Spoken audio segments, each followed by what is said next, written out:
ಓಂ ಸಮರ್ಥ ಸದ್ಗುರು ಶ್ರೀ ಸಾಯಿನಾಥಾಯ ನಮಃ. ಶ್ರೀ ಸಾಯಿನಾಥ ಪ್ರಬೋಧಾಮೃತ ಅಧ್ಯಾಯ 6 ಶ್ರೀ ಸಾಯಿನಾಥರ ನಗೆ ಮತ್ತು ನೋಟಗಳ ಪ್ರಬೋಧೆ. ಈ ಗ್ರಂಥದಲ್ಲಿ ಇಲ್ಲಿಯವರೆಗೂ ವಿವರಿಸಲ್ಪಟ್ಟ ರೀತಿಗಳಲ್ಲಿ ಮಾತ್ರವೇ ಅಲ್ಲದೆ ಶ್ರೀ ಸಾಯಿನಾಥರು ಇನ್ನೊಂದು ಅದ್ಭುತವಾದ ರೀತಿಯಲ್ಲಿಯೂ ಬೋಧೆಗೈದಿರುವರು. ಬೋಧಿಸುವುದರೆಂದರೆ ಹೃದಯವನ್ನು ವಿಕಸಿಸುವುದೇ ಅಲ್ಲವೇ? ಹಾಗೆ ವಿಕಸನಗೊಳಿಸದ ಬೋಧೆಯೂ ಸರಿಯಾದದ್ದಲ್ಲ. ಆದರೆ ಅಂತಹ ವಿಕಾಸವು ಮಾತುಗಳಿಗೂ ವಿವರಗಳಿಗೂ ಅಂದದೆ ಕೇವಲ ಅನುಭವದಿಂದ ವೇದ್ಯವಾಗುತ್ತದೆ. ಭಕ್ತರಾದ ದಾದಾ ಸಾಹೇಬ್ ಕಾಪರ್ಡೆ ದಿನಾಂಕ ಜನವರಿ 7, 1912 ಹೀಗೆ ಬರೆದುಕೊಂಡಿರುವರು. ಈ ದಿನ ಶ್ರೀ ಸಾಯಿನಾಥರು ಅತ್ಯಂತ ಪ್ರಸನ್ನರಾಗಿರುವರು.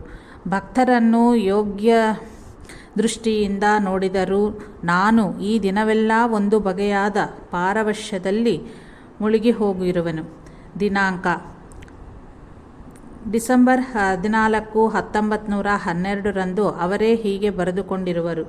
ಈ ದಿನ ಆರತಿಯ ಸಮಯದಲ್ಲಿ ಶ್ರೀ ಸಾಯಿಯವರು ಎಷ್ಟು ಪ್ರಸನ್ನರಾಗಿ ನನ್ನೆಡೆ ನೋಡಿ ಮಂದಹಾಸ ಬೀರಿದರೆಂದರೆ ಆ ಪ್ರಸನ್ನ ವದನದಿಂದ ಅವರು ಬೀರುವ ದೃಷ್ಟಿ ಮತ್ತು ಸ್ವಾನಾನಂದ ಪೂರ್ಣವಾದ ಅವರ ಮಂದಹಾಸವನ್ನು ನೋಡಲು ಇಲ್ಲಿ ಶಿರಡಿಯಲ್ಲಿ ಕೆಲವು ವರ್ಷಗಳು ಕಾಲವಾದರೂ ಕಾದಿರಬಹುದಾಗಿದೆ. ನಾನು ಆನಂದ ಪಾರವಶ್ಯದಲ್ಲಿ ಹುಚ್ಚನಂತೆ ಕಣ್ಣಹಾಕದಂಗೆ ನೋಡುತ್ತಲೇ ಇದ್ದುಬಿಟ್ಟನು. ಈ ಎರಡು ಸಂದರ್ಭಗಳು ಕೆಲವು ಮಹತ್ತರವಾದ ಸತ್ಯಗಳನ್ನು ತಿಳಿಸುತ್ತವೆ. ಶ್ರೀ ಸಾಯಿನಾಥರ ನಗೆ ಮತ್ತು ನೋಟವು ಧ್ಯಾನಸ್ಥವಾದ ಬುದ್ಧನ ವಿಗ್ರಹಗಳಲ್ಲಿ ಲಾಸ್ಯ ಮಾಡುವ ಮಂದಹಾಸ ಮತ್ತು ನಾಸಾಗ್ರ ದೃಷ್ಟಿಯಂತಿರುವುದು.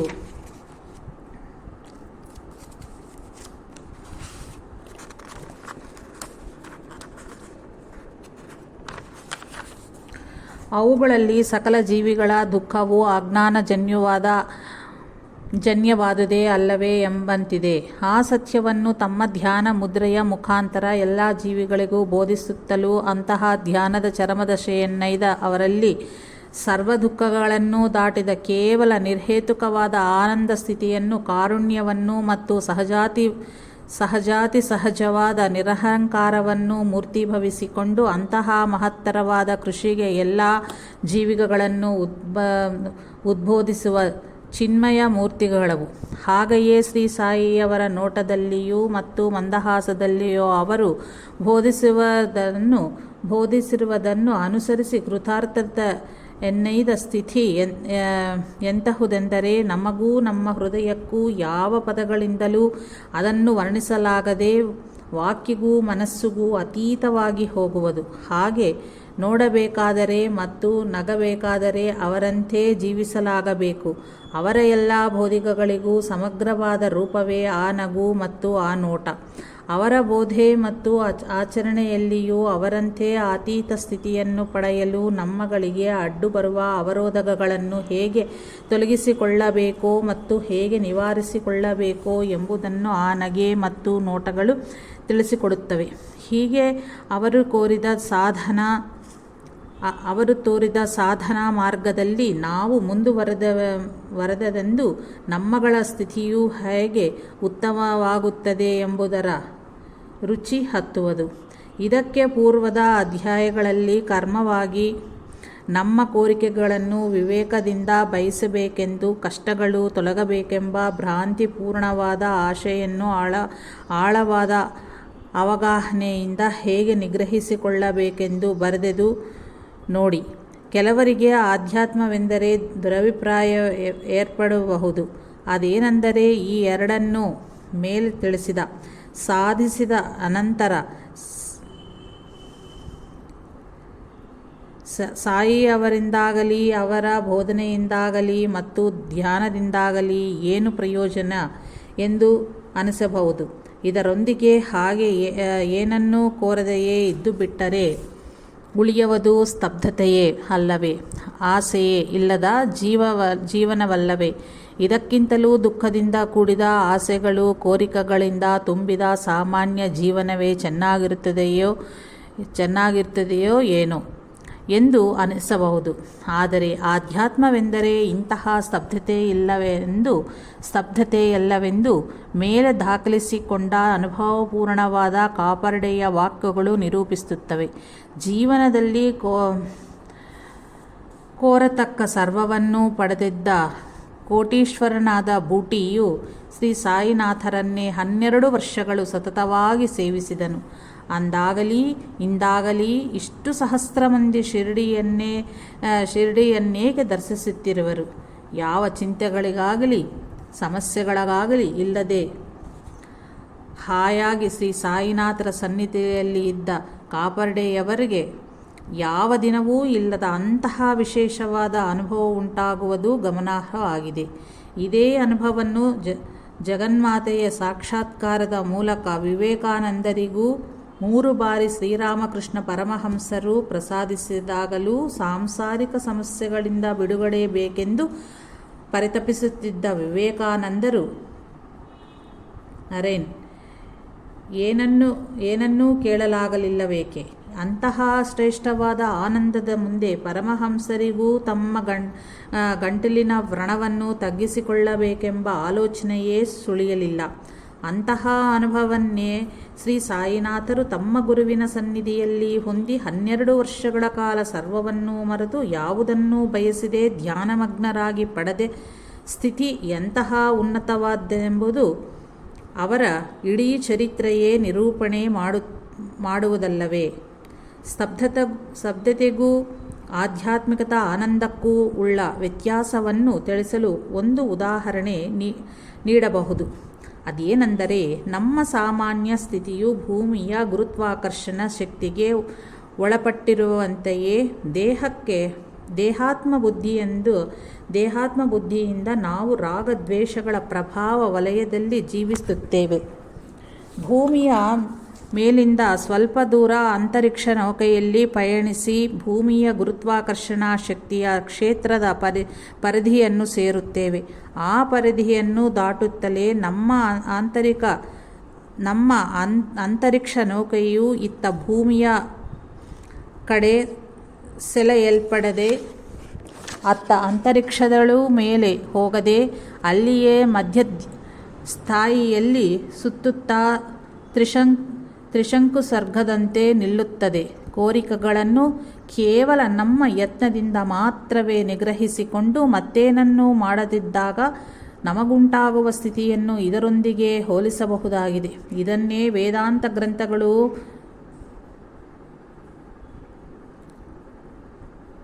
ಮಂದವೈರಾಗ್ಯ ಎಂದಿರುವವು.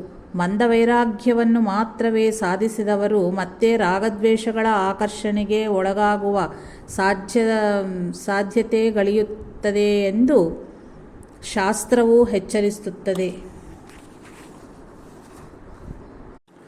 ಅಂತರಿಕ್ಷ ನೌಕೆಯು ಮಧ್ಯಸ್ಥಿತಿಗೆ ಸೇರಲು ಬೇಕಾದ ಶಕ್ತಿಗಿಂತಲೂ ಹೆಚ್ಚಿನ ಶಕ್ತಿಯಿಂದ ಮೇಲೆ ಕಳುಹಿಸಿದಲ್ಲಿ ಅದು ಅಂತರಿಕ್ಷದಲ್ಲಿ ಅನಂತವಾಗಿ ಪಯಣಿಸಬಲ್ಲದು. ಅದಿನ್ನೂ ಭೂಮಿಯ ಗುರುತ್ವಾಕರ್ಷಣೆಯ ವಲಯದೊಳು ಬಾರದು. ಇಂತಹದನ್ನೇ ತೀವ್ರ ವೈರಾಗ್ಯವೆಂದು ಶಾಸ್ತ್ರ ತಿಳಿಸಿಕೊಡುತ್ತದೆ. ಅದನ್ನು ಸಾಧಿಸದಂದು ಅಂತರಿಕ್ಷದಲ್ಲಿಯ ಗುರುತರ ಗ್ರಹಗಳ ಆಕರ್ಷಣೆಗೆ ಒಳಪಟ್ಟು ಅವುಗಳಿಂದ ಸೆಳೆಯಲ್ಪಟ್ಟುತ್ತದೆ. ಹಾಗೆಯೇ ಮಂದ್ಯ ವೈರಾಗ್ಯವುಳ್ಳ ಮುಮುಕ್ಷುವು ಕೂಡ ಸದ್ಗುರು ಸೇವೆಯಿಂದ ತೀವ್ರ ವೈರಾಗ್ಯವನ್ನು ಹೊಂದಿ ಗುರುವಿಗೆ ಶ್ರದ್ಧೆ ಸಹನೆಗಳೊಂದಿಗೆ ಬದ್ಧನಾಗುವನು.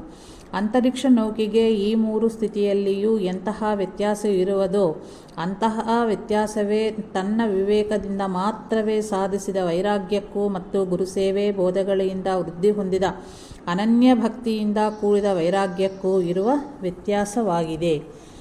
ಗುರುತರವೂ ಶಕ್ತಿವಂತವೂ ಆದ ಸೂರ್ಯ ಗೋಳದ ಗುರುತ್ವಾಕರ್ಷಣಾ ಪರಿಧಿಯಲ್ಲಿ ಪ್ರವೇಶಿಸಿದ ಅಂತರಿಕ್ಷ ನೌಕೆಯು ಆ ಸೂರ್ಯನಲ್ಲಿಯೂ ಮತ್ತು ಅದರ ಬೆಳಕಿನ ಅಗ್ನಿಯಲ್ಲಿಯೂ ಕರಗಿ ಹೋಗುವಂತೆ ಸತ್ಶಿಷ್ಯನೂ ಕೂಡ ಗುರುವಿನೊಂದಿಗೆ ಅನನ್ಯತೆಯನ್ನು ಹೊಂದುವನು. ಈ ವಿಧವಾಗಿ ಉತ್ತಮ ಸಾಧಕರ ಸ್ಥಿತಿಯನ್ನು ಗಮನಿಸಿದಲ್ಲಿ ಆಧ್ಯಾತ್ಮಿಕ ಪೂರ್ಣತೆಯ ಎಲ್ಲವೆಂದು ತಿಳಿದು ಬರುತ್ತದೆ. ಸಾಮಾನ್ಯ ಸ್ಥಿತಿಯನ್ನು ನಮ್ಮ ಅಂಧಕಾರವೆಂದುಕೊಂಡರೆ ಮಂದವಾದ ಬೆಳಕನ್ನು ಮಂದವೈರಾಗ್ಯದೊಂದಿಗೆ ಕೂಡಿದ ಸ್ತಬ್ಧತೆಯನ್ನಬಹುದು. ಹಾಗೆಯೇ ಸೂರ್ಯನ ಸ್ಥಿತಿಯನ್ನು ಆಧ್ಯಾತ್ಮಿಕತೆ ಎನ್ನಬಹುದಾಗಿದೆ. ಅಂದರೆ ಅಂತರಿಕ್ಷ ನೌಕೆಯು ಯಾವ ಸ್ಥಾಯಿಯನ್ನು ಸೇರುವುದೆಂಬುದು ಅದನ್ನು ಎಷ್ಟು ಶಕ್ತಿಯುತವಾಗಿ ಮೇಲಕ್ಕೆ ಕಳುಹಿಸಲ್ಪಟ್ಟದೆಂಬುದರ ಮೇಲೆ ಆಧರಿಸಿರುವಂತೆ ಸಾಧಕನ ವಿವೇಕ ವೈರಾಗ್ಯಗಳ ತೀವ್ರತೆಯನ್ನು, ಶ್ರದ್ಧೆ ಸಹನಗಳ ಪರಿಮಿತಿಯನ್ನು ಆಧರಿಸಿ ಅವನು ಎಂತಹ ಸ್ಥಿತಿಯನ್ನು ಸೇರುವನೆಂಬುದ ನಿರ್ಧರಿಸಬಹುದಾಗಿದೆ.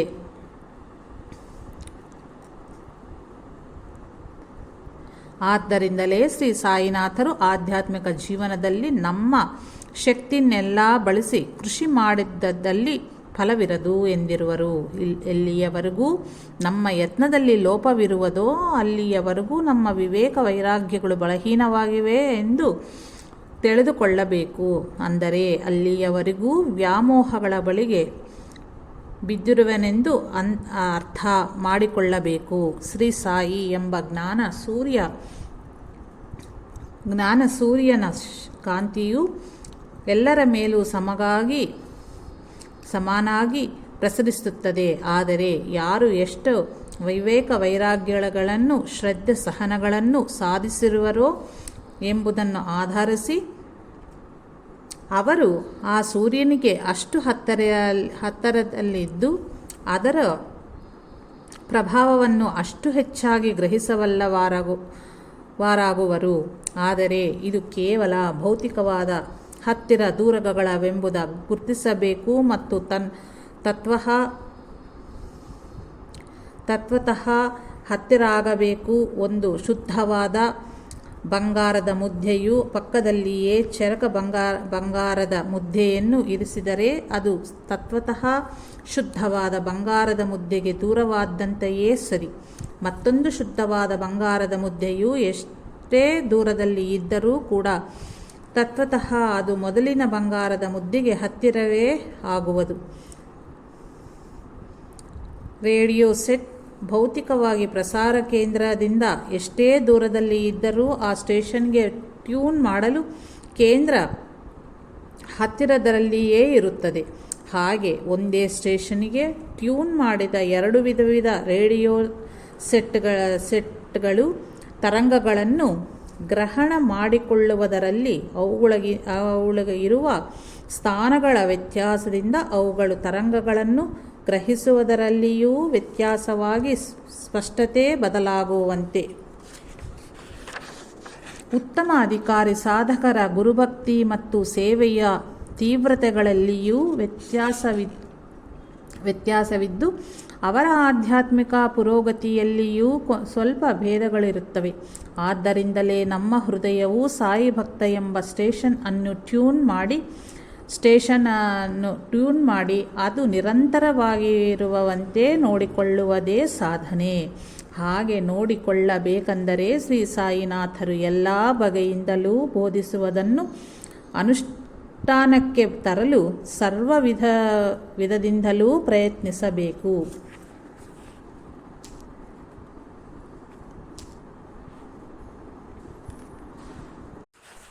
ಭೌತಿಕವಾಗಿ ಹತ್ತರಿರುವ ಮಂದ ವೈರಾಗ್ಯದಿಂದ ಕೂಡಿದ ಭಕ್ತನಿಗಿಂತಲೂ ದೂರದಲ್ಲಿ ಇರುವ ತೀವ್ರವಾಗಿ ಭಕ್ತನೇ ಹೆಚ್ಚಾಗಿ ಸದ್ಗುರುವೆಂಬ ಸೂರ್ಯನ ತೇಜಸ್ಸನ್ನು ಗ್ರಹಿಸಿ ಪ್ರತಿಬಿಂಬಿಸುವನು. ಸೂರ್ಯನಿಗೆ ಹತ್ತಿರವಿರುವವರ ಮಣ್ಣಿನ ಮುದ್ದೆಗಿಂತಲೂ ದೂರವಾಗಿರುವ ಬಂಗಾರದ ಬೆಳ್ಳಿಯ ರೇಖುಗಳೇ ಹೆಚ್ಚಾಗಿ ಸೂರ್ಯನ ಕಾಂತಿಯನ್ನು ಉಷ್ಣವನ್ನು ಗ್ರಹಿಸಬಲ್ಲದು. ಕಾಂತಿಯನ್ನು ಮಾತ್ರವೇ ಗ್ರಹಿಸಬಲ್ಲ ಮಣ್ಣಿನ ಮುದ್ದೆಯು ಸದ್ಗುರುವಿನ ಪ್ರಭಾವವನ್ನು ಕ್ಷಣಿಕವಾಗಿ ಮಾತ್ರವೇ ಗ್ರಹಿಸಿ ಉಳಿಸಿಕೊಳ್ಳಬಲ್ಲ ಅವ್ಯಕ್ತಿಗೆ ಸಂಕೇತ. ಹಾಗೆಯೇ ಉಷ್ಣವನ್ನು ಗ್ರಹಿಸಿ ಹೆಚ್ಚು ಕಾಲ ಉಳಿಸಿಕೊಳ್ಳುವವರು ಉತ್ತಮಾಧಿಕಾರಿಗಳೆಂದು ಹೇಳಬಹುದು. ಅಧಿಕಾರ ಭೇದವನ್ನು ಅನುಸರಿಸಿ ಕಾಪರ್ ಡೇ ಡೈರಿಯಿಂದ ಮೇಲೆ ದಾಖಲಿಸಿದ ಶ್ರೀ ಸಾಯಿನಾಥರ ಚರ್ಯೆಗಳ ಪ್ರಭಾವವನ್ನು ಒಬ್ಬೊಬ್ಬರು ಒಂದೊಂದು ಸ್ಥಾಯಿಯ ಫಲವನ್ನು ಅನುಭವಿಸುವರು. ಕಾಪರ್ಡೆ ಇವರಿಗೆ ಅಂತಹ ಅನುಭವವು ಆ ದಿನವೆಲ್ಲ ಮುಂದುವರಿಯಿತು. ಶ್ರೀ ಸಾಯಿನಾಥರ ಅನುಗ್ರಹವನ್ನು ಮತ್ತು ಅವರಲ್ಲಿ ತನಗೆ ಭಕ್ತಿಯನ್ನು ವೃದ್ಧಿಪಡಿಸಿಕೊಳ್ಳಲೊಸಗೆ ಮಾತ್ರವೇ ಮಾಡಿದ ಹೃದಯಪೂರ್ವಕವಾದ ಭಕ್ತನ ಪ್ರಾರ್ಥನೆಗೆ ಅವನ ಇಡೀ ಜೀವನದಲ್ಲಿಯೇ ಆಧ್ಯಾತ್ಮದ ಬಗ್ಗೆ ಬಲವು ಮತ್ತು ಭಕ್ತಿ ವೃದ್ಧಿ ಹೊಂದಿರುವ ಸಂಗತಿಯನ್ನು ಶ್ರೀ ಸಾಯಿಬಾಬಾ ಅವರು ಜೀವನ ಚರಿತ್ರೆಯಲ್ಲಿ ಕಾಣಬಹುದಾಗಿದೆ. ಒಬ್ಬ ಆಧ್ಯಾತ್ಮಿಕದ ಬಗ್ಗೆ ಒಲವು ಮತ್ತು ಭಕ್ತಿ ವೃದ್ಧಿ ಹೊಂದಿರುವ ಸಂಗತಿಯನ್ನು ಶ್ರೀ ಸಾಯಿಬಾಬಾರವರ ಜೀವನ ಚರಿತ್ರೆಯಲ್ಲಿ ಕಾಣಬಹುದಾಗಿದೆ. ಒಬ್ಬ ರಾಮಭಕ್ತನಿಗೆ ಕೆಲವು ವಾರಗಳವರೆಗೂ ಶ್ರೀ ಸಾಯಿನಾಥರ ದಿವ್ಯ ಸನ್ನಿಧಿಯ ಪ್ರಭಾವ ಮುಂದುವರೆದುದ ನಾವು ನೋಡಬಹುದು. ಬುದ್ಧದೇವನ ಚರಿತ್ರೆಯಲ್ಲಿಯೂ ಕೂಡ ಇಂತಹ ಉತ್ತಮ ಅಧಿಕಾರಿಯಾದ ಆನಂದನ ಅನುಭವಗಳನ್ನು ನೋಡಬಹುದಾಗಿದೆ.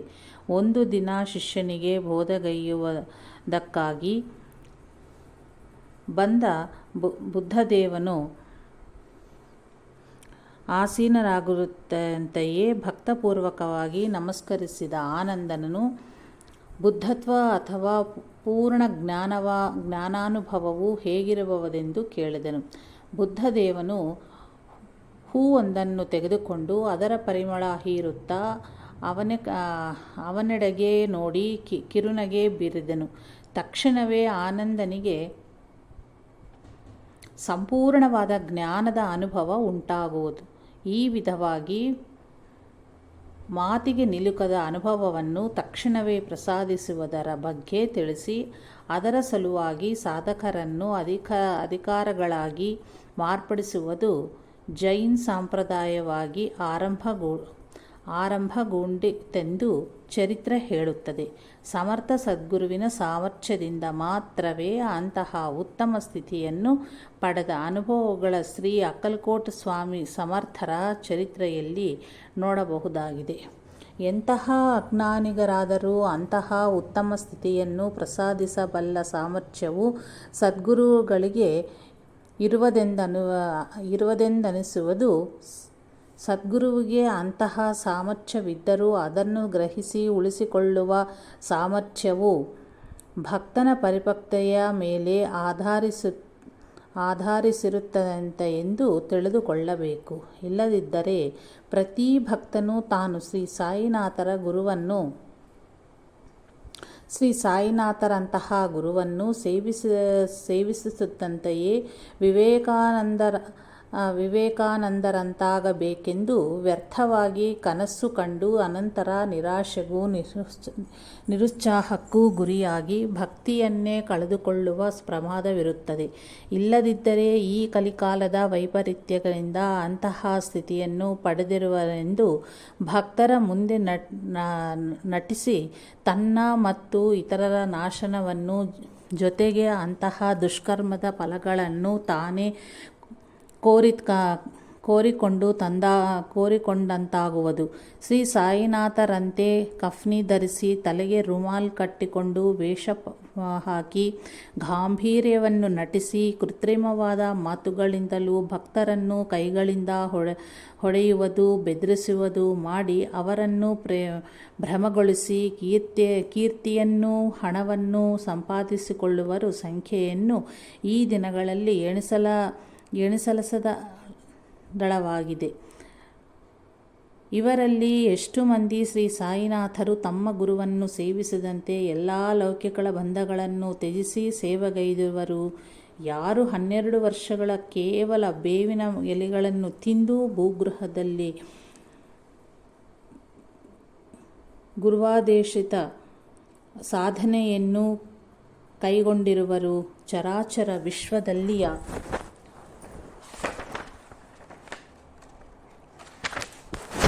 ವಿಶ್ವದಲ್ಲಿಯ ಎಲ್ಲ ರೂಪಗಳು ತಮ್ಮವೇ ಎಂದು ನಿರೂಪಿಸುವ ಸ್ಥಿತಿಯನ್ನು ಯಾರು ತಾನೇ ಪಡೆದಿರುವರು? ಹೀಗೆ ಯಾವುದನ್ನೂ ಸಾಧಿಸಿ ಸಿದ್ಧಿ ಪಡೆಯದೆ ಮತ್ತು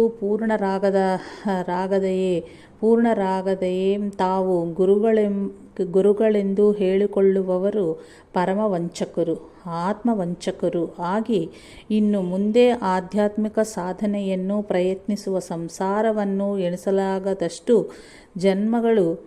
ಜನ್ಮಗಳವರೆಗೂ ಕಳೆದುಕೊಂಡು ತಾವು ಮಾಡಿರುವ ವಂಚನೆಗಳಿಗೆ ದುಷ್ಟಭೂಯಿಷ್ಠವಾದ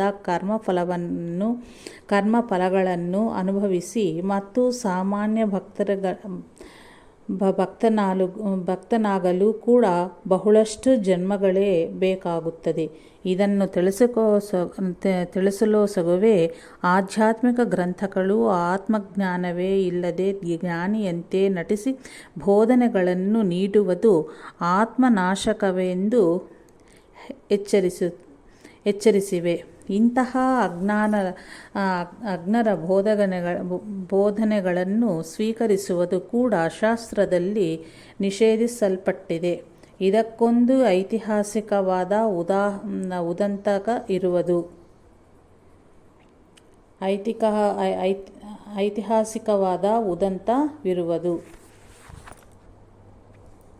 ಅದೇನೆಂದರೆ, ಶ್ರೀರಾಮನು ಎಲ್ಲರನ್ನೂ ಪುಷ್ಪಕ ವಿಮಾನದಲ್ಲಿ ಅಯೋಧ್ಯೆಗೆ ಕರೆದುಕೊಂಡು ಹೋಗುತ್ತಿರಲು ಗಜ್ಜಿನಾಯಿಯೊಂದು ಲಕ್ಷ್ಮಣ ಬಳಿಗೆ ಬಂದು ತನ್ನನ್ನು ವಿಮಾನದಲ್ಲಿ ಕರೆದೊಯ್ಯಬೇಕು ಎಂದು ಕೋರಿತಂತೆ. ಇದನ್ನು ತಿಳಿದ ಶ್ರೀರಾಮನು ಅದನ್ನು ತನ್ನ ಬಳಿ ಕರೆಯಿಸಿಕೊಂಡು ಅದಕ್ಕೆ ಇಂತಹ ಹೀನಜನ್ಮ ಏಕೆ ಬಂದಿತೆಂದು ಕೇಳಿದನಂತೆ. ಆಗ ಆ ನಾಯಿಯು ಪೂರ್ವಜನ್ಮದಲ್ಲಿ ತಾನು ಆತ್ಮಜ್ಞಾನವನ್ನೇ ಪಡೆಯದೆ ಜ್ಞಾನಿಯಂತೆ ನಟಿಸಿ ತನ್ನ ದುರ್ನಡತೆಯನ್ನು ಸಮರ್ಥಿಸಿಕೊಂಡು ಅದುವೇ ಸತ್ಯವೆಂದು ಶಿಷ್ಯರಿಗೆ ಬೋಧಿಸಿದ ಕಾರಣ ತನಗೆ ಇಂತಹ ಹೀನಜನ್ಮವು ಪ್ರಾಪ್ತಿಯಾಯಿತೆಂದು, ಹಾಗೆಯೇ ತಾನು ಎಸಗಿದ ವಂಚನೆಗಳ ಒಳಗಾದವರೆಲ್ಲರೂ ಹುಳುಗಳಾಗಿ ಈ ಜನ್ಮದಲ್ಲಿ ತನ್ನ ದೇಹವನ್ನು ಆವರಿಸಿಕೊಂಡು ರಕ್ತ ಹೀರುತ್ತಿರುವರೆಂದು ಆ ಗಜ್ಜಿನಾಯಿ ಹೇಳಿನಂತೆ. ಆಗ ಶ್ರೀರಾಮನು ಕರುಣಾಂತರಂಗವಾಗಿ ಅದನ್ನು ಕೂಡ ಪುಷ್ಪಕ ವಿಮಾನದಲ್ಲಿ ಅಯೋಧ್ಯೆಗೆ ಕರೆದುಕೊಂಡು ಹೋದನಂತೆ. ಆದರೆ ಅದಕ್ಕೆ ಶ್ರೀರಾಮನು ಮುಕ್ತಿ ನೀಡಲಾಯಿತೇ? ಇಲ್ಲಿ ಶ್ರೀ ಸಾಯಿನಾಥರು ವಾಕುಗಳಿಂದ ಹೇಳಿದೆ ತಮ್ಮ ಆಚರಣೆಯಿಂದಿತ್ತ ಎಚ್ಚರಿಕೆಯು ಕೆಲವು ಸೂಕ್ಷ್ಮಗಳನ್ನು ತಿಳಿಸಿಕೊಡುತ್ತದೆ. ಮೇಲೆ ತಿಳಿಸಿದ ನಕಲಿ ಆಧ್ಯಾತ್ಮಿಕತೆಯು ಎರಡು ಬಗೆಯಾಗಿರುತ್ತದೆ. ಮೊದಲನೆಯದು ತಾನು ಮಾಡುತ್ತಿರುವುದು ವಂಚನೆ ಎಂದು ತಿಳಿದು ಧರ್ಮ, ಕೀರ್ತಿ, ಅಧಿಕಾರಗಳಿಗಾಗಿ ಮಾಡುವುದು. ಎರಡನೆಯದು ನಿಜವಾಗಿಯೇ ತಮಗ್ಯಾವುದು ಉತ್ತಮ ಸ್ಥಿತಿ ಪ್ರಾಪ್ತವಾಗುತ್ತದೆ ಎಂದು ಭ್ರಮಗೊಳಗಾಗಿ ಆತ್ಮವಂಚನೆಯೊಂದಿಗೆ ಮಾಡುವುದು. ಮೊದಲನೆಯ ವರ್ಗಕ್ಕೆ ಸೇರಿದವರು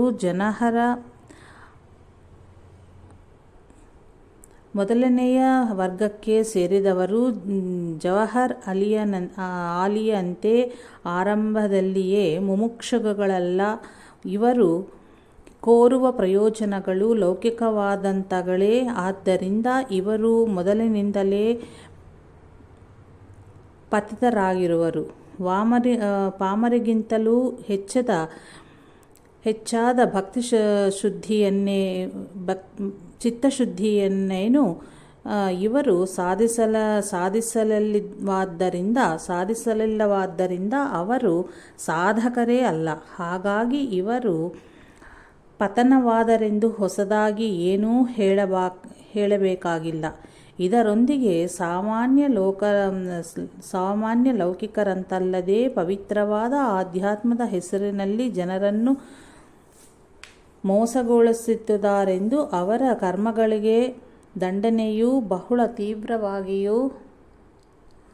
ತೀವ್ರವಾಗಿಯೇ ಇರುತ್ತದೆ. ಎರಡನೆಯ ವರ್ಗಕ್ಕೆ ಸೇರಿದ ವಂಚನೆಯನ್ನು ಅದಕ್ಕೆ ಗುರಿಯಾದ ಸಾಧಕನೇ ಗುರುತಿಸುವುದು ಮತ್ತು ಅಂಗೀಕರಿಸುವುದು ಬಹಳ ಕಷ್ಟ. ಇದಕ್ಕೆ ಶ್ರೀ ಸಾಯಿ ಮತ್ತು ಇತರರ ಪುಣ್ಯಪುರುಷರು ತಮ್ಮ ಆಚರಣೆಯಿಂದ ತಿಳಿಸಿದ ಸತ್ಯವೇ ಉಪಕರಿಸಬೇಕು. ಪರಿಪೂರ್ಣನಾದವರು ಮತ್ತೊಬ್ಬ ಪೂರ್ಣ ಪುರುಷವನ್ನು ವೇಷ ಭಾಷೆಗಳಲ್ಲಿಯೇ ಆಗಲಿ ವ್ಯವಹಾರದಲ್ಲಿಯೇ ಆಗಲಿ ಅನುಕರಿಸನು. ಶ್ರೀ ಸಾಯಿನಾಥರು ತಮ್ಮ ಗುರುವನ್ನು ಅನುಸರಿಸಿ ಕುಳಿತುಕೊಳ್ಳೆಯೇ ಮಲಮೂತ್ರಗಳನ್ನು ವಿಸರ್ಜಿಸುತ್ತಿದ್ದು ಬಿಟ್ಟರೆ, ಅಂತೆಯೇ ಯಾರನ್ನಾದರೂ ಬಾವಿಯಲ್ಲಿ ತಲೆ ಕೆಳಗಾಗಿ ನೇತಾಡಿಸಿದರೆ, ಇದರೊಂದಿಗೆ ತಮ್ಮ ಗುರುಗಳು ಕಫ್ನಿ ರುಮಾಲುಗಳನ್ನು ಧರಿಸಿ ನಿರಂತರಾಗ್ನಿ ಹೋತ್ರವನ್ನು ನೆರವೇರಿಸುತ್ತಾ ಮಸೀದಿಯಲ್ಲಿ ವಾಸಿಸಿ ಅಲ್ಲಾಹ್ ಮಾಲಿಕ್ ಹೈ ಎನ್ನುತ್ತಿದ್ದರಂದೇ ಆಗಲಿ, ಸಟ್ಕಾ ಧರಿಸಿ ಪಂಚ ಭಿಕ್ಷೆ ಮಾಡುತ್ತಿದ್ದು ತಮ್ಮ ಭಕ್ತರನ್ನು ಬೈಗಳ ಹೊಡೆಗಳ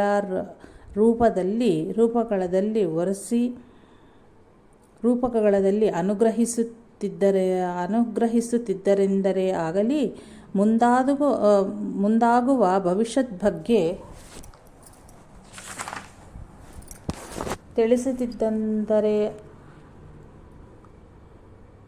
ತಿಳಿಸುತ್ತಿದ್ದರೆಂದಾಗಲಿ ಹೇಳಿರುವರೇ.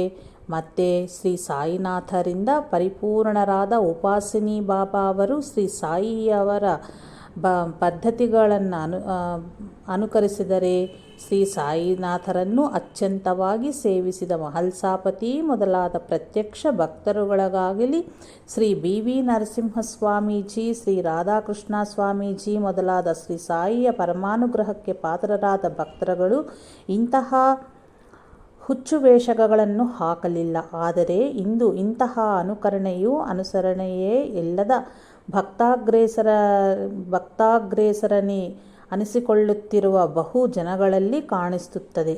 ನಿಜವಾದ ಭಕ್ತರಲ್ಲಿ ಶ್ರೀ ಸಾಯಿಯವರಲ್ಲಿ ಕಂಡುಬರುವ ಧರ್ಮಾಚರಣೆ ಕಠಿಣ ಮತ್ತು ನಿರಾಡಂಬರವಾದ ಭಿಕ್ಷು ಜೀವನ, ವೈರಾಗ್ಯ, ನಿರಹಂಕಾರ ಮತ್ತು ಸರ್ವತ್ರ ಸಮಭಾವವು ವ್ಯಕ್ತಗೊಳ್ಳಬೇಕು. ನಾಟಕದಲ್ಲಿ ಶ್ರೀರಾಮ ವೇಷ ಹಾಕಿದವರೆಲ್ಲರೂ ಶ್ರೀರಾಮರಾಗಬಲ್ಲರೇ? ಹಾಗೆಯೇ ಇಡೀ ಪ್ರಪಂಚದ ಚರಿತ್ರೆಯನ್ನೇ ಅವಲೋಕಿಸಿದರೂ ಶ್ರೀ ಸಾಯಿಯವರೊಬ್ಬರೇ ಸರ್ವತೋಮುಖವಾದ ಪ್ರಜ್ಞೆ ಜ್ಞಾನಿಗಳಿಂದ ಪ್ರಕಾಶಿಸುತ್ತಿರುವವಲ್ಲವೇ? ಶತಮಾನಗಳಷ್ಟು ಹಿಂದಿನ ಚರಿತ್ರೆಯಲ್ಲಿ ಎಷ್ಟು ಜನ ತಪ್ಪಿಸಿಗಳು ಆಗಿಹೋಗಿದ್ದರೂ ಅವರಿಗೂ ಲಭ್ಯವಾಗದ ಉತ್ತಮ ಸ್ಥಿತಿಯು ಇಷ್ಟು ಬೇಗ ಇಷ್ಟು ಜನಗಳಿಗೆ ಲಭ್ಯವಾಗಲು ಸಾಧ್ಯವೇ? ಆದ್ದರಿಂದ ಶ್ರೀ ಸಾಯಿನಾಥರು ಸಾಧಕರಲ್ಲವೆಂದು ಪರಿಪೂರ್ಣರಾದ ದತ್ತಾವತಾರವೆಂಬ ಸತ್ಯವನ್ನು ಅನುಕರಿಸಲಾದೀತೆ. ಅವರಿಗೆ ದತ್ತಾಂಶ ಸಂಭೂತಂದರೆ ಪ್ರಸಿದ್ಧರಾದ ಶ್ರೀ ವಾಸುದೇವಾನಂದ ಸರಸ್ವತಿ ಸ್ವಾಮಿಗಳಂತಹವರು ತಲೆಬಾಗಿ ನಮಸ್ಕರಿಸುವರಲ್ಲವೇ? ನಿಜವಾಗಿಯೂ ಹೇಳಬೇಕೆಂದರೆ ನಕಲಿ ವಸ್ತುವಿಗೆ ಅನುಕರಣೆ ಸಾಧ್ಯವೇ ಹೊರತು ನಿಜವಾದ ವಸ್ತುವಿಗೆಂತೂ ಸಾಧ್ಯ. ಶ್ರೀ ಸಾಯಿಯವರ ರೂಪಕಗಳನ್ನೆನಿಸಿಕೊಳ್ಳುವ ಮತ್ತು ಹಾಗೆ ಕರೆಯಿಸಿಕೊಳ್ಳಬೇಕೆಂದು ತಪ್ಪಿಸುವವರು ಶ್ರೀ ಸಾಯಿನಾಥರಾಗಲು ಸಾಧ್ಯವಿಲ್ಲವೆಂಬುದ ಅರಿತುಕೊಳ್ಳಬೇಕು. ಇದಕ್ಕೆ ಮತ್ತೊಂದು ಪರೀಕ್ಷೆಯೇ ಅವಶ್ಯವಿಲ್ಲವು. ಇದರೊಂದಿಗೆ ಕರಚಾಲನೆ ಎಂದು ವಸ್ತು ವಿಭೂತಿಗಳನ್ನು ಸೃಷ್ಟಿಸಿದರೂ ತಮ್ಮ ಮಹಿಮೆಯಿಂದ ರೋಗಗಳನ್ನು ತಗ್ಗಿಸುತ್ತವೆಂದರೂ ಪೂಜೆ ಜಪ ಶಾಂತಿಗಳಿಂದ ಕಷ್ಟಗಳನ್ನು ತೀರಿಸುತ್ತವೆಂದರೂ ಇನ್ಯಾವು ಸಾಯಿ ಸಂಪ್ರದಾಯವಲ್ಲವೇ ಅಲ್ಲ. ಶ್ರೀ ಸಾಯಿಯವರೆಂದಿಗೂ ಹೀಗೆ ಪ್ರವರ್ತಿಸಲಿಲ್ಲ. ಆದರೆ ಸದ್ಗುರುವು ಶಿಷ್ಯರನ್ನು ತಮ್ಮ ಪ್ರತಿರೂಪವಾಗಿ ಆತ್ಮತುಲ್ಯನ್ ಶರೋತಿ ಆತ್ಮತುಲ್ಯಾನ್ ಕರೋತಿ ಮಾಡುವರೆಂದು ಆರ್ಯೋಕ್ತಿಯೇ ಇರುವುದಲ್ಲವೇ?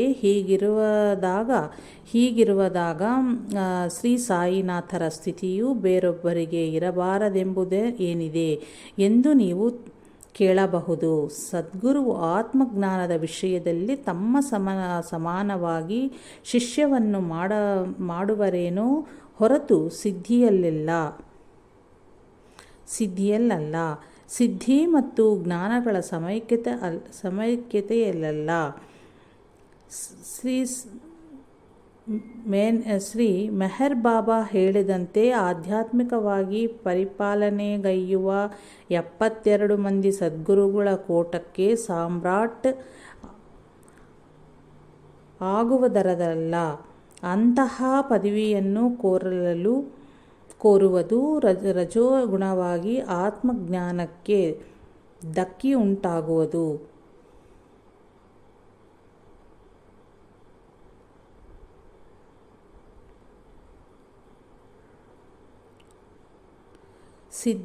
ಸಿದ್ಧಿಯ ವಿಷಯದಲ್ಲಿ ಅವರವರ ತಪಸ್ಸು ಅವರವರನ್ನು ಉತ್ತೀರ್ಣಗೊಳಿಸಬೇಕು ಆಗುವುದು. ಆದ್ದರಿಂದಲೇ ಶ್ರೀ ಸಾಯಿನಾಥರು ಒಂದು ಕಥೆಯಲ್ಲಿ ಹೆಬ್ಬುಳಿಗಳಿಂದ ತಪ್ಪಿಸಬಲ್ಲ ಪ್ರತ್ಯಕ್ಷ ಗುರುವಿನ ಅವಶ್ಯವಿರುವುದೆಂದು ಹೇಳಿರುವರು. ಅದು ನಾವು ಕೋರಬೇಕಾದ ವಸ್ತುವಲ್ಲವೂ ಮತ್ತು ಅದನ್ನು ಕೋರುವವನು ಭ್ರಮೆಯಲ್ಲಿ ಬಿದ್ದನಂತೆಯೇ ಸರಿ. ಕಾರಣ ತಾನು ಸದ್ಗುರುವಾಗಿ ಜನರನ್ನು ಅನುಗ್ರಹಿಸುವಂತಹವಾಗವನು ಬೇಕೆಂದು ಭಾವಿಸುವುದರಲ್ಲಿಯೇ ಇತರರು ಅಜ್ಞಾನದಲ್ಲಿ ಮುಳುಗಿ ತನ್ನ ಆಶೀರ್ವಾದವನ್ನು ಪಡೆಯಲು ಯಾವಾಗಲೂ ಬರುತ್ತಿರಬೇಕೆಂಬ ಕೋರಿಕೆಯು ಅಡಗಿರುವುದರಿಂದ ಇದು ತಮೋಗುಣವೇ ಹೌದು. ಇದು ನಮ್ಮ ಸುತ್ತಮುತ್ತಲಿರುವರ ದುಃಖವನ್ನು ಅಜ್ಞಾನವನ್ನು ಕೋರಿಕೊಳ್ಳುವುದೇ ಅಲ್ಲವೇ? ಇಂತಹವರಿಗೆ ನಿಜವಾದ ಸಾಧನೆಯ ಸಿಗದು. ಇನ್ನೂ ಸಿದ್ಧಿಯ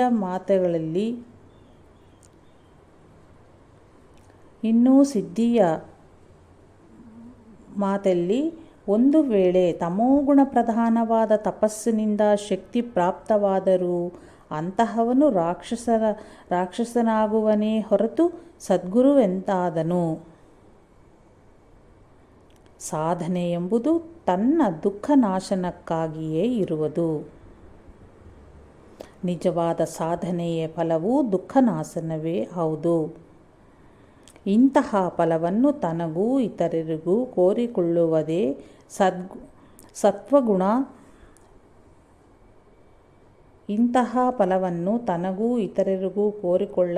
ಸತ್ವಗುಣ. ತನ್ನ ಹಿರಿಮೆ ಮತ್ತು ಇತರರ ನ್ಯೂನತೆಯನ್ನು ಕೋರುವುದು ರಜೋಗುಣ. ಮುಂದದ್ದು ಅಸುರ ಸ್ವಭಾವಕ್ಕೂ ತಿರುಗುತ್ತದೆ. ರಜೋಗುಣ ಪೂರಿತವಾದ ತಪಸ್ಸಿನಿಂದ ಪೂರ್ಣತೆ ಹೇಗೆ ಸಿದ್ಧಿಸುವುದು?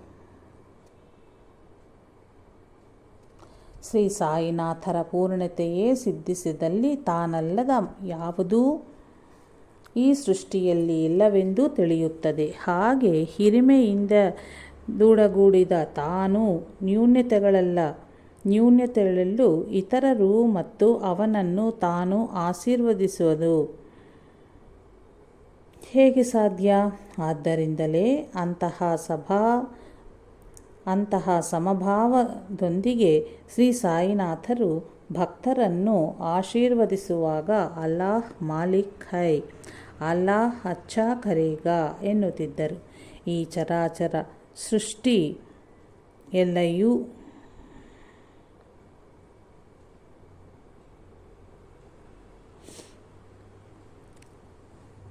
ಅಲ್ಲಾಹ್ ಅಚ್ಚಾ ಕರೇಗಾ ಎನ್ನುತ್ತಿದ್ದರು. ಈ ಚರಾಚರ ಸೃಷ್ಟಿ ಎಲ್ಲವನ್ನೂ ಶ್ರೀ ಸಾಯಿಯ ರೂಪವೆಂದು ನೋಡಲಾಗದ ನಮ್ಮ ಅಜ್ಞಾನ ದೃಷ್ಟಿಗೆ ಶ್ರೀ ಸಾಯಿ ಎಂಬ ಪರಿಮಿತ ದೇಹವುಳ್ಳ ಮಹನೀಯರು ಶಿರ್ಡಿ ಎಂಬ ಗ್ರಾಮದಲ್ಲಿ ಇದ್ದು ಜೀವಗಳನ್ನು ಉದ್ಧರಿಸುವಂತೆ ಕಾಣುತ್ತದೆಯೇ ಹೊರತು ಅವರ ಶ್ರೀ ಸಾಯಿನಾಥರ ಅನುಭವದಲ್ಲಿ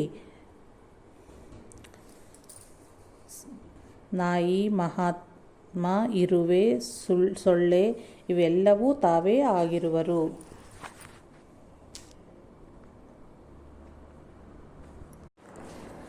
ಮೇಲೆ ಹೇಳಿದ ಅನುಕರಣೆಯಲ್ಲಿ ಸೂಕ್ಷ್ಮ ಬುದ್ಧಿಯುಳ್ಳ ಕೆಲವರು ಶ್ರೀ ಸಾಯಿನಾಥರ ವಿನಯವನ್ನು ಅನುಕರಿಸಿ ನೋಡುವರು. ಮೇಲೆ ಹೇಳಿದ ಅನುಕರಣೆಯಲ್ಲಿ ಸೂಕ್ಷ್ಮ ಬುದ್ಧಿಯುಳ್ಳ ಕೆಲವರು ಶ್ರೀ ಸಾಯಿನಾಥರ ವಿನಯವನ್ನು ಅನುಕರಿಸಿ ನೋಡುವರು. ಶ್ರೀ ಸಾಯಿ ತಮ್ಮನ್ನು ತಾವು ಬಡ ಫಕೀರೆಂದೇ ಭಾವಿಸುತ್ತಿದ್ದರು. ಜವಾಹರ್ ಅಲಿಯ ಮುಂದೆ ಅಗ್ನ ಶಿಷ್ಯನಂತೆಯೇ ವ್ಯವಹರಿಸಿದರು. ಅದನ್ನು ನೋಡಿ ಕೆಲವರು ನನಗೇನೂ ತಿಳಿಯದು ಎಂದು, ನನ್ನದೆಂಬುದೇನೂ ಇಲ್ಲ ಎಂದು ಹೇಳುವರು. ಮತ್ತೆ ತಮ್ಮ ಸಾಮರ್ಥ್ಯವನ್ನು ಭಕ್ತರು ವಿಶ್ವಸಿಸುವಂತೆಯೇ ವ್ಯವಹರಿಸುವರು. ಭಕ್ತರು ತಮ್ಮ ಬಗ್ಗೆ ಇವನಿಗೆಲ್ಲ ತಿಳಿದು ಏನೂ ತಿಳಿಯದೆನ್ನುತ್ತಿರುವನಲ್ಲ, ಎಂತಹ ನಿರಹಂಕಾರ ಮೂರ್ತಿ ಇವನು ಎನ್ನುವಂತೆ ಮಾಡುವರು. ಶ್ರೀ ಸಾಯಿನಾಥರ ಅನನ್ಯ ಗುರುಭಕ್ತಿಯನ್ನು ಅನುಸರಿಸಿ ನಾನೇನು ಓದೆನು, ಸಾಯಿನಾಥರನ್ನು ನಂಬುವುದೊಂದೇ ನನಗೆ ತಿಳಿಯುವುದು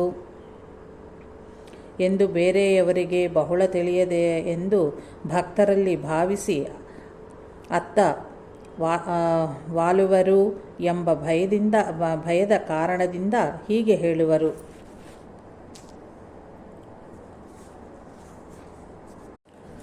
ಚೆನ್ನಾಗಿ ಆಲೋಚನೆಗೈದಲ್ಲಿ ಎರಡು ವಿಷಯಗಳು ಸ್ಪಷ್ಟವಾಗುತ್ತವೆ. ಶ್ರೀ ಸಾಯಿನಾಥರು ತಮಗೇನೂ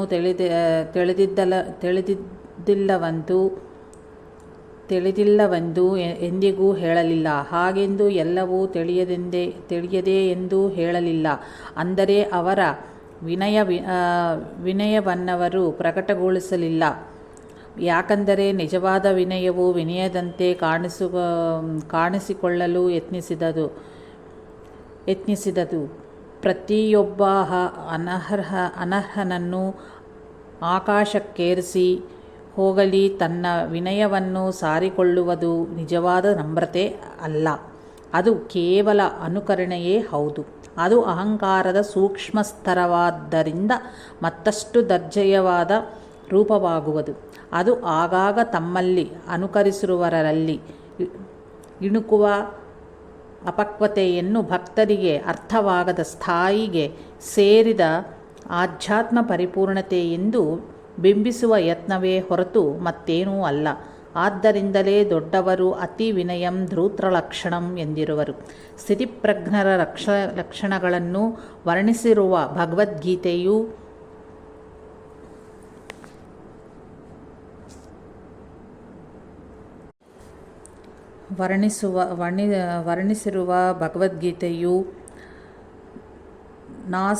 ನಾಸ್ಭಿನಂದತಿ ನದ್ವೇಷ್ಟಿ, ಅವನು ಯಾರನ್ನೂ ಅಭಿನಂದಿಸನೂ ದ್ವೇಷಿಸನೂ ಕೂಡ ಎಂದು ಹೇಳಿದೆ. ನಿಂದೆ ಸ್ತುತಿಗಳು ಅರ್ಥರಹಿತವೆಂಬುದನ್ನು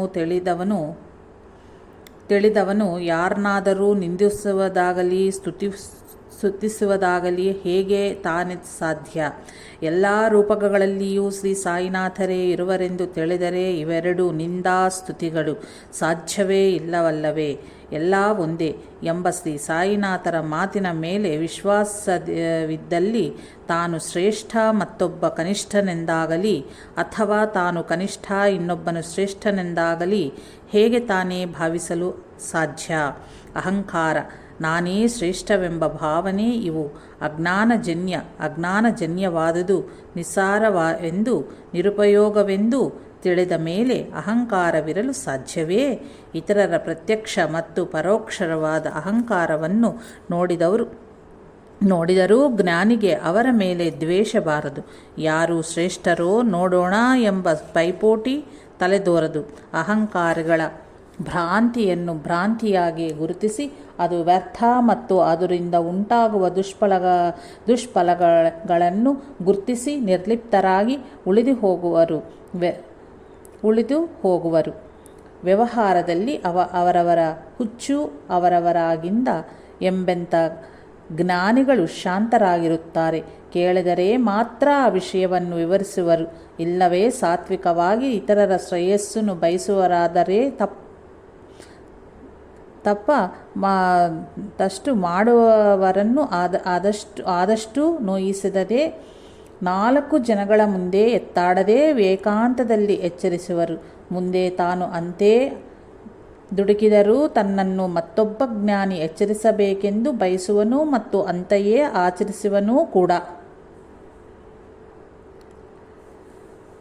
ಇಲ್ಲವೇ ಸಾತ್ವಿಕರಾಗಿ ಇತರರ ಶ್ರೇಯಸ್ಸನ್ನು ಬಯಸುವವರಾದರೆ ಅಷ್ಟು ಮಾಡುವರನ್ನು ಆದಷ್ಟು ನೋಯಿಸದೆ 4 ಜನಗಳ ಮುಂದೆ ಎತ್ತಾಡದೆ ಏಕಾಂತದಲ್ಲಿ ಎಚ್ಚರಿಸುವರು. ಮುಂದೆ ತಾನೇ ಅಂತೂ ದುಡುಕಿದರೂ ತನ್ನನ್ನು ಮತ್ತೊಬ್ಬ ಜ್ಞಾನಿ ಎಚ್ಚರಿಸಬೇಕೆಂದು ಬಯಸುವನು ಮತ್ತು ಅಂತೆಯೇ ಆಚರಿಸುವನೂ ಕೂಡ.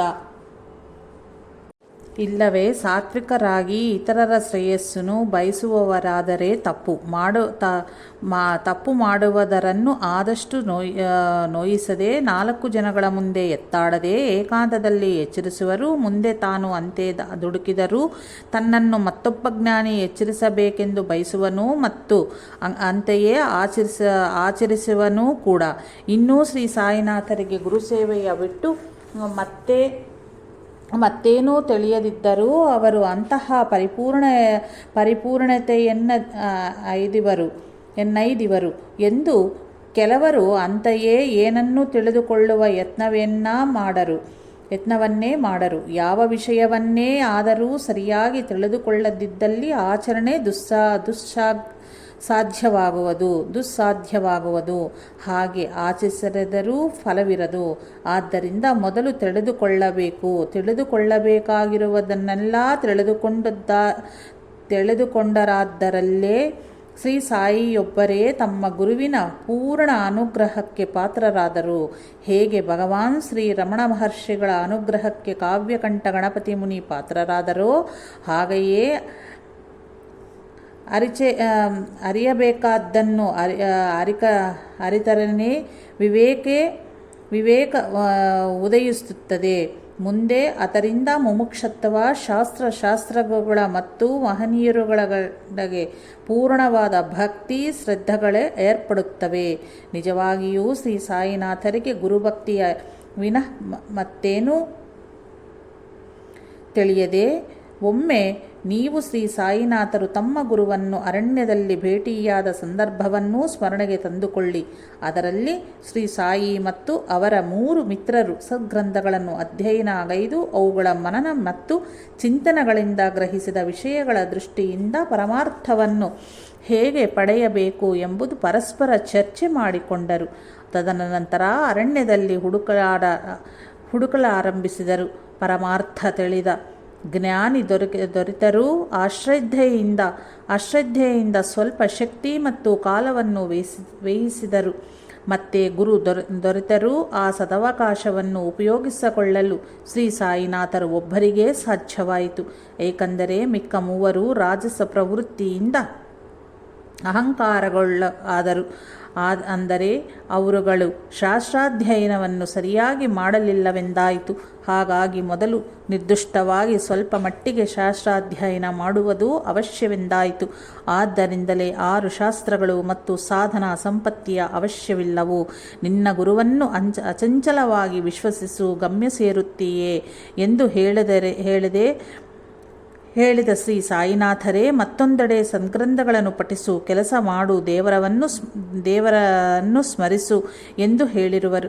ತಮ್ಮನ್ನು ದರ್ಶಿಸಿದ ಭಕ್ತರನ್ನು ವಿಷ್ಣು ಸಹಸ್ರನಾಮ, ಏಕನಾಥ ಭಾಗವತ, ವ್ಯಾಸ ಭಾಗವತ, ಜ್ಞಾನೇಶ್ವರಿ, ಶ್ರೀ ಗುರುಚರಿತ್ರೆ ಮೊದಲಾದ ಗ್ರಂಥಗಳನ್ನು ಪಠಿಸೆಂದರು. ಹಾಗೆ ಪಠಿಸಿ ಮನನ ಮಾಡುವುದರಿಂದ ಮನುಜನ ಕರ್ತವ್ಯ ಮತ್ತು ಜೀವನದ ಲಕ್ಷ್ಯವೂ ಸ್ಪಷ್ಟವಾಗಿ ತಿಳಿದು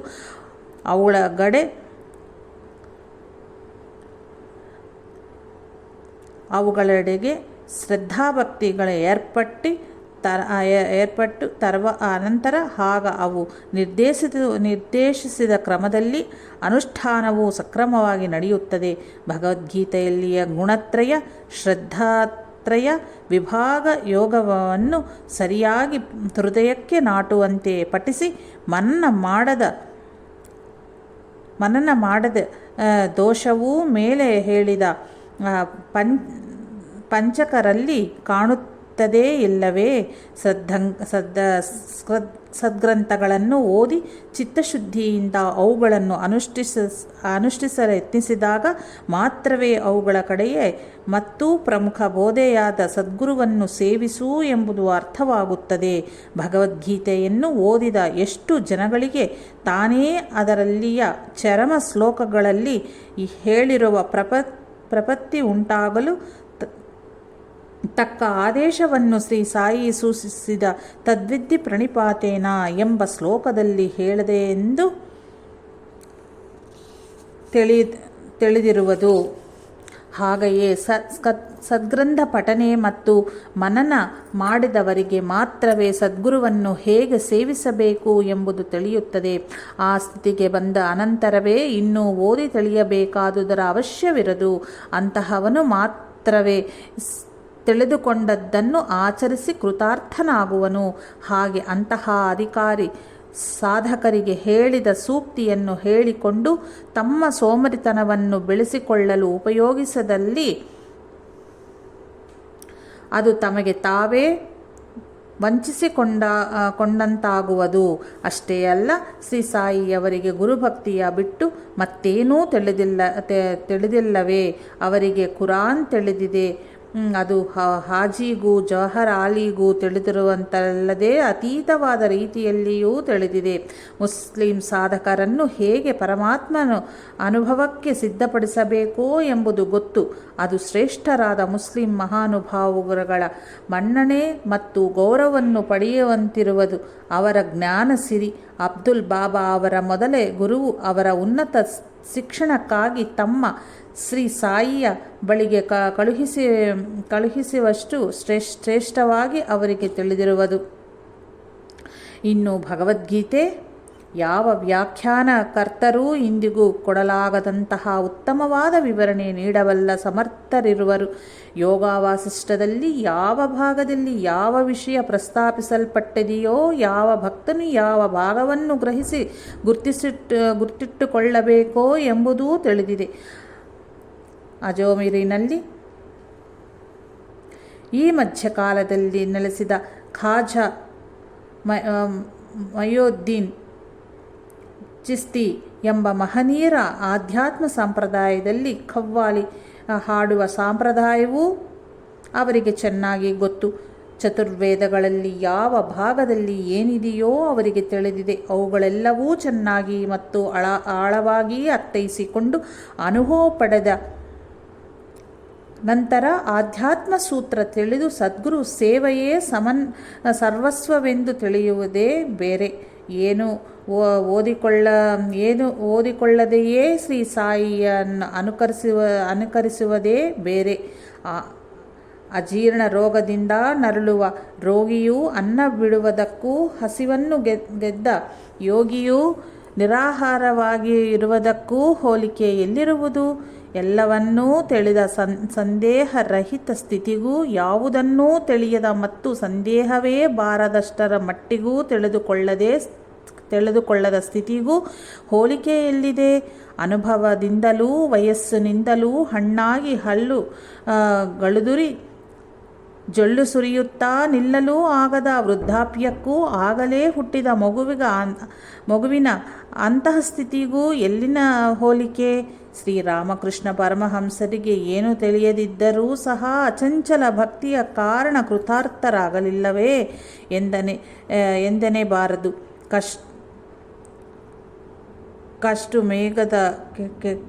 ಕಪ್ಪು ಮೇಘದ ಕೆಳಗೆಯೇ ಬೆಳ್ಳನೆಯ ಕೋರ್ಕೆಗಳ ಗುಂಪೊಂದು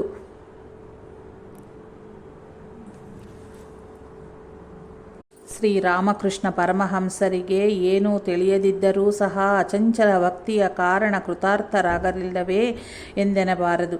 ಕಪ್ಪು ಮೇಘದ ಕೆಳಗೆ ಬೆಳ್ಳನೆಯ ಕೊಕ್ಕರೆಗಳ ಗುಂಪೊಂದು ಹಾರಿ ಹೋಗುತ್ತಿರುವುದು ನೋಡಿದಾಗ ಶ್ರೀಕೃಷ್ಣ ಮತ್ತು ಅವನ ಕೊರಳಲ್ಲಿನ ಮುತ್ತಿನ ಹಾರ ಗೋಚರಿಸಿ ಬಾಹ್ಯ ಸ್ಥಿತಿಯನ್ನು ಕಳೆದುಕೊಂಡು ಸಮಾಧಿ ಸ್ಥಿತಿಯನ್ನು ಬಾಲ್ಯದಲ್ಲಿಯೇ ಅವರು ಪಡೆಯಬೇಕೆಂದರೆ ಎಷ್ಟು ಜನ್ಮಗಳ ಸಾಧನೆ ಮತ್ತು ಅದಕ್ಕೂ ಪೂರ್ವದಲ್ಲಿ ಎಂತಹ ಸದ್ಗ್ರಂಥ ಪಠನೆ ಸಾಧನೆ ಅಡಗಿರುವುದೋ ಎಂಬುದು ನಾವು ಊಹಿಸಲಾದರೂ ಸಾಧ್ಯವೇ? ಅಂತಹ ಸ್ಥಿತಿಯಲ್ಲಿ ಇದ್ದರೂ ಅವರು ಸ್ವಗ್ರಾಮವಾದ ಕಾಮಾರ್ಕೂರ್ ಹಾದಿಯನ್ನು ಬಳಸಿ ಪಾದಚಾರಿಗಳಾಗಿ ಯಾತ್ರೆಗೈಯುವ ಬಹಳಷ್ಟು ಸಾಧುಗಳೊಂದಿಗೆ ಕೂಡಿ ಅವರಿಂದ ಎಷ್ಟೋ ಶಾಸ್ತ್ರ ರಹಸ್ಯಗಳನ್ನು ತಿಳಿದಿರುವವರೋ, ಎಷ್ಟೆಷ್ಟು ಅನುಭವ ಸೂತ್ರಗಳನ್ನು ತಿಳಿದುಕೊಂಡರೋ ಎಂಬುದ ನಾವು ಯೋಚಿಸಿರುವವೇ. ಆದ್ದರಿಂದ ಈ ವಿಷಯದಲ್ಲಿ ಅಂತಹ ಮಹನೀಯರುಗಳನ್ನು ಅನುಕರಿಸಲೆತ್ತಿಸಿದವು ಅಜ್ಞಾನ ಮತ್ತು ಅಹಂಕಾರದ ಪರಾಕಾಷ್ಠೆಯೇ ಹೌದು. ಮಹಾರಾಜರು ಆಯಾ ವಸ್ತ್ರ ಮತ್ತು ಆಭರಣಗಳನ್ನು ಧರಿಸಿ ಮಹಾರಾಣಿಯವರನ್ನು ಏನೇ ಎಂದು ಸಂಬೋಧಿಸಿದರೆ ಆಕೆ ಅದಕ್ಕುತ್ತರಿಸುವುದು ಮತ್ತು ಪ್ರಜೆಗಳು ಅವರ ಮುಂದೆ ವಿನಮ್ರರಾಗಿ ನಡೆದುಕೊಳ್ಳುವುದನ್ನೂ ನೋಡಿದ ಮೂರ್ಖರು ಮಹಾರಾಜರು ಹೊರದೇಶಕ್ಕೆ ಹೋದಾಗ ಅವರಂತೆಯೇ ವಸ್ತ್ರಾಭರಣಗಳನ್ನು ಧರಿಸಿಕೊಂಡು ಮಹಾರಾಣಿಯವರನ್ನು ಅಂತೆಯೇ ಕರೆದರೂ ಪ್ರಜೆಗಳನ್ನೆಂತೆಯೇ ಶಾಸಿಸಿದರೂ ಸಲ್ಲುವುದೇ? ದೊಡ್ಡ ಶಿಕ್ಷೆಯನ್ನು ಅನುಭವಿಸಬೇಕಾಗುತ್ತದೆ. ಹಾಗೆಯೇ ಮಹಾನುಭಾವರುಗಳಂತೆ ವಿನಯವನ್ನು ಅನುಕರಿಸಿರುವುದು ಹೀಗೆ ಅಹಂಕಾರ ಪಡುವುದಕ್ಕಿಂತಲೂ ಗಂಭೀರವಾದ ಪ್ರಮಾದ ಉಂಟು ಮಾಡುತ್ತದೆ ಎಂದು ಗುರುತಿಸಬೇಕು. ವಿನಯವೆಂಬುದು ಪರಿಪೂರ್ಣನಾದ ಸಾಧಕನ ಆತ್ಮಮೂಲ್ಯವಾದ ಭೂಷಣವಾಗಿರುತ್ತದೆ. ಶ್ರೀ ಭಗವಾನ್ ರಮಣ ಮಹರ್ಷಿಗಳಂತಹ ಜ್ಞಾನಿಗಳು ಆತ್ಮಜ್ಞಾನಿಗಳಿಗೆ ಅನ್ಯವೆಂಬುದು ತೋಚದು ಎಂದು ಹೇಳುವುದ ಕೇಳಿ ಹಾಗೆ ತಮ್ಮ ಬಗ್ಗೆಯೂ ಜನಗಳು ಭ್ರಮೆಗೊಳಗಾಗುವಂತೆ ನನಗೇನೂ ತಿಳಿಯದು ಎಂದು ಹೇಳುವುದು ಮಹಾಧೂರ್ತಯೇ ಆಗುವುದು. ತಿಳಿದಿದೆ ಎಂದು ಹೇಳಿದರೆ ಪ್ರಮಾದಕರವೆಂದು ತಿಳಿದು ಯುಕ್ತಿಯುಕ್ತವಾಗಿ ಹೇಳುವಂತಹ ಮಾತಾಗಿದೆ. ಇಂತಹವರುಗಳ ಮಾತೇ ನಿಜವಾದರೆ ಆತ್ಮಜ್ಞಾನಿಯಾದ ರಮಣ ಭಗವಾನರು ಮುಸ್ಲಿಮರಿಗೆ ಕುರಾನ್ ತತ್ವದ ಬಗ್ಗೆಯೂ ಕ್ರೈಸ್ತರಿಗೆ ಕ್ರೈಸ್ತ ತತ್ವದ ಬಗ್ಗೆಯೂ ಬೌದ್ಧ ತತ್ವವೇತ್ತರಿಗೆ ಬೌದ್ಧದ ಬಗ್ಗೆಯೂ ಯೋಗಾಭ್ಯಾಸಗಳಿಗೆ ಪ್ರಾಣಾಯಾಮ ತತ್ವದ ಬಗ್ಗೆಯೂ ಮತ್ತು ಕಾವ್ಯಕಂಠ ಗಣಪತಿ ಮುನಿಯಂಥವರಿಗೂ ತಿಳಿಯದ ಮಂತ್ರಾನುಷ್ಠಾನದ ರಹಸ್ಯಗಳನ್ನು ಹೇಗೆ ಹೇಳಿದರು? ಅಂತಹ ಪ್ರಗಾಢವಾದ ಅವರ ಜ್ಞಾನ ತಪಸ್ಸು ಅನುಭವ ಯಾವುದೂ ಇಲ್ಲದೆಯೇ ಕೇವಲ ಅವರ ಮಾತುಗಳನ್ನು ಸಂಗ್ರಹಿಸಿ ಅಂತೆಯೇ ಹೇಳುವುದು ಆಧ್ಯಾತ್ಮಿಕ ಚರ್ಯವೇ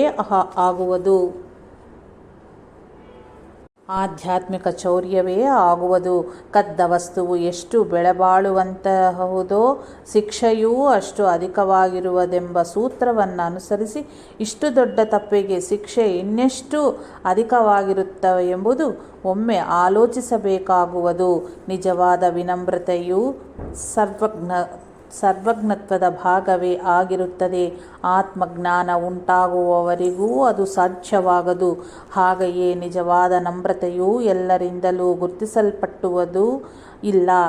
ಹೇಗೆ ಸರ್ವ ಪ್ರಾಣಿಗಳಿಗೂ ಆಧಾರವಾದ ಗಾಳಿ ಯಾರಿಂದಲೂ ಗುರುತಿಸಲ್ಪಟ್ಟುವುದಿಲ್ಲವೋ ಹೇಗೆ ಎಲ್ಲ ಗ್ರಹಗಳನ್ನು ವಿಶ್ವಗಳನ್ನು ತನ್ನಲ್ಲಿ ಅಡಗಿಸಿಕೊಂಡಿರುವ ಶೂನ್ಯ ಪ್ರದೇಶವು ಯಾರಿಂದಲೂ ಗುರುತಿಸಲ್ಪಟ್ಟುವುದಿಲ್ಲವೋ ಹಾಗೆಯೇ ಅದು ಸಹಜವಾಗಿದ್ದು ಯಾರಿಂದಲೂ ಅಷ್ಟು ಸುಲಭವಾಗಿ ಗುರುತಿಸಲ್ಪಟ್ಟುವುದಿಲ್ಲ. ಅಹಂಕಾರವೆಂಬ ಮದಗಜನ್ನು ನಮ್ಮ ಬುದ್ಧಿಶಕ್ತಿ ಮತ್ತು ನಮ್ಮ ಕುಯುಕ್ತಿಗಳ ಮಣಿಸಲಾರವು.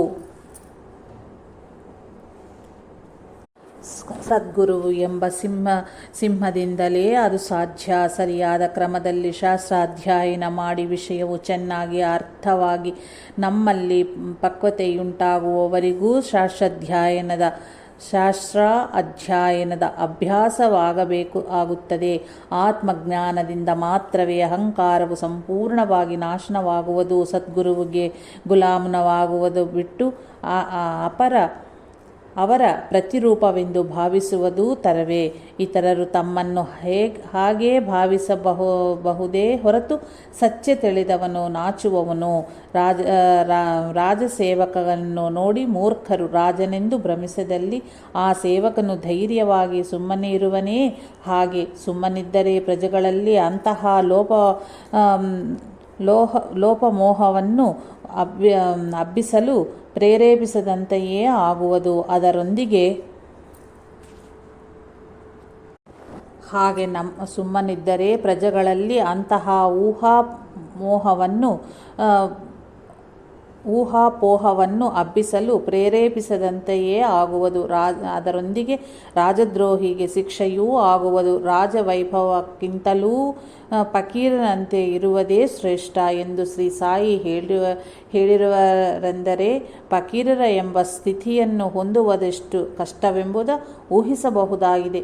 ಈ ಬಗೆಯ ನಟನೆ ಬೇಡವೆಂದು ಹೇಳುವುದಕ್ಕಾಗಿಯೇ ಶ್ರೀ ಸಾಯಿಯವರು ನಮ್ಮನ್ನು ದೈವವೆಂದು ಸೃಷ್ಟಿ ಮಾಡಿರುವನೋ ನಾವು ಅಂತೆಯೇ ಇರಬೇಕು ಎಂಬ ಸೂಕ್ತಿಯಲ್ಲಿ ಸೂಚಿಸಿರುವರೆಂದು ಗುರ್ತಿಸಬೇಕು. ಇಂತಹ ಆಧ್ಯಾತ್ಮಿಕ ದಾರಿದ್ರ್ಯದಿಂದ ನಮ್ಮಗಳನ್ನು ಒಮ್ಮೆಯಾದರೂ ಹೊರಗೆಳೆದು ನಿಜಸ್ಥಿತಿಯನ್ನು ಕ್ಷಣಿಕವಾಗಿಯಾದರೂ ಅನುಭವಿಸುವಂತೆ ಮಾಡುವುದನ್ನೇ ಆ ಸದ್ಗುರುವಿನ ಮಂದಹಾಸ. ಅವರು ಪ್ರಸಾದಿಸಿದ ಯೋಗ ದೃಷ್ಟಿಯೂ ಅಂತಹುದೇ ಆಗಿದೆ. ಶ್ರೀ ಸಾಯಿನಾಥಾರ್ಪಣಮಸ್ತು. ಶುಭಂ ಭವತ್ತು. ಜೈ ಸಾಯಿ.